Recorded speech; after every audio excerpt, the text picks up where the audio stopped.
بسم اللہ الرحمن الرحیم۔ میں ہوں بشرا وسیم فاروقی۔ جہاں مردوں کے حضور صلی اللہ علیہ وآلہ وسلم کے محبت کے ساتھ بے شمار واقعات ملتے ہیں، اسی طرح خواتین کے بھی حضور صلی اللہ علیہ وسلم کے ساتھ محبت کی بے شمار مثالیں پائی جاتی ہیں۔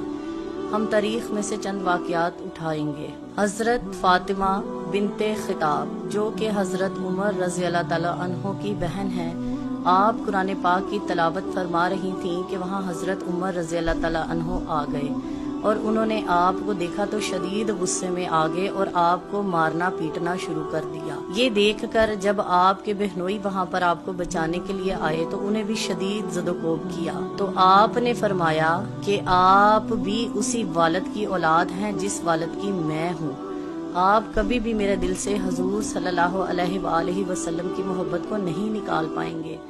یہ الفاظ ہی حضرت عمر رضی اللہ تعالی عنہ کے اسلام لانے کا سبب بنے۔ اسی طرح جنگ احد میں ایک بار یہ افواہ اڑائی گئی کہ حضور صلی اللہ علیہ وسلم شہید ہو گئے ہیں، تو یہ سن کر ایک بوڑھی عورت دوڑی اور ایک صحابی سے پوچھا کہ کیا حضور شہید ہو گئے ہیں؟ تو اس نے کہا میں نہیں جانتا، مگر میں نے دیکھا ہے کہ تمہارے والد شہید ہو گئے ہیں۔ تو وہ عورت دوڑتی ہوئی آگے بڑھی اور دوسرے صحابی سے پوچھا کہ کیا حضور شہید ہو گئے ہیں؟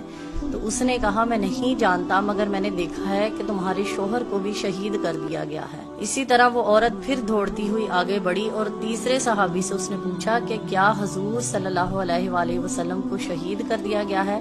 تو اس نے بھی یہی کہا کہ میں نہیں جانتا، مگر میں نے دیکھا ہے کہ تمہارا بیٹا شہید ہو گیا ہے۔ پھر وہ عورت دوڑتی ہوئی آگے بڑھی، چوتھے صحابی سے اس نے پوچھا کہ کیا حضور شہید ہو گئے ہیں؟ تو اس نے کہا نہیں حضور بالکل ٹھیک ہیں، آؤ میں تمہیں ان کے پاس لے چلوں۔ وہ صحابی اس بوڑھی عورت کو حضور صلی اللہ علیہ وآلہ وسلم کے پاس لے گیا، تو وہ عورت جا کر حضور کے دامن سے لپٹ گئی اور کہنے لگی یا رسول اللہ، آپ ہیں تو ہمیں کوئی غم نہیں۔ پھر اسی طرح ایک دفعہ حضور صلی اللہ علیہ وآلہ وسلم نے حجامہ کروایا، تو آپ کا خون مبارک ایک برتن میں جب اکٹھا ہو گیا تو آپ نے ایک صحابیہ سے فرمایا کہ اسے لے جاؤ اور باہر گرا دو۔ تو وہ عورت اس خون کے بھرے ہوئے پیالے کو باہر لے گئی، مگر وہ جا کر اس کو دیکھنے لگی تو سوچنے لگی کہ یہ تو بڑا ہی مبارک خون ہے، میں اسے کہاں پھینکوں۔ جب اسے کچھ سمجھ میں نہ آیا تو اس نے اسے پی لیا۔ جب وہ واپس اندر گئی تو حضور صلی اللہ علیہ وآلہ وسلم نے اس سے دریافت کیا کہ تم نے اس خون کو کہاں گرایا؟ تو اس نے کہا کہ میں نے تو اسے پی لیا ہے۔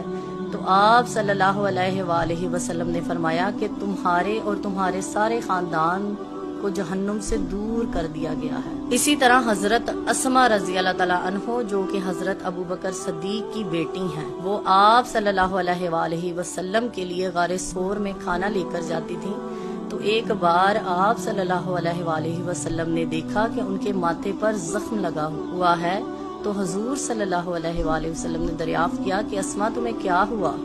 تو انہوں نے بتایا کہ میں کل جب یہاں سے کھانا دے کر گئی تھی تو مجھے ابو جہل نے دیکھ لیا، اس نے مجھے پکڑا اور زد و کوب کرنا شروع کر دیا اور پوچھا تمہارا باپ کہاں ہے؟ وہیں پر حضور صلی اللہ علیہ وآلہ وسلم بھی ہوں گے۔ تو میں نے انہیں نہیں بتایا، میں نے کہا کہ میں جانتی ہوں مگر میں نہیں بتاؤں گی۔